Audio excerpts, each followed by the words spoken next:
upon how the 2G and the 3G towers in the national capital area were also causing cancer. And that time, I remember the CEO of Bharti, in fact, and even the heads at this point had said that I'm happy to have an antenna in my house to sort of get rid of the fears that it causes any sort of cancer or any related issue. But seeing what WHO is also saying right now, not giving a clear sort of go ahead, saying we need to study more. Have you studied more? What did you find? So Sonal, you are absolutely bang on that this is an age-old problem. And even during the era of 2G and 3G, we had activists who had raised these issues, not only in India, but in many other parts of the world. And, every time the debate came to an end because there was no empirical evidence to substantiate the claims of this causing radiations to an extent where there were harmful or carcinogenic impacts on humans. This was never established. And therefore, the technology kept migrating from one level to another level. But if I can interrupt and say this, 5G is a very different technology. It's not a software upgrade from 4G. This is a different tech altogether. Yes, and I'm sure you appreciate that, we all, having been in this industry for over 2 decades, understand what 5G is. In fact, I just wanted to substantiate, I was listening to you as well. It is just not about speed. It is about low latency, and it is about Internet of Things. And let me quickly explain that to you. Yes, high speed is required.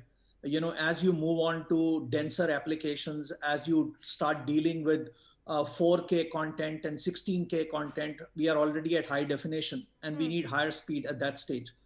But low latency is only possible with 5G, which is not possible with 4G. For example, autonomous cars, surgeries which require no latency at all, gamings, which are real-time gamings, and many more applications that will come in. And finally, Internet of Things.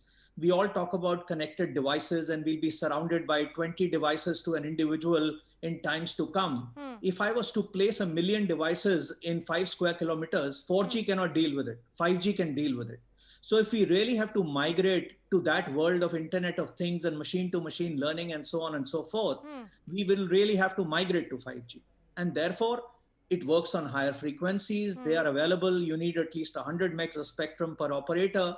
But the fact is that somebody will have to develop an empirical evidence where one says that 5G is more harmful compared to 4G, and then take a call to say, okay, this technology we don't need. But I think the train has already left the station.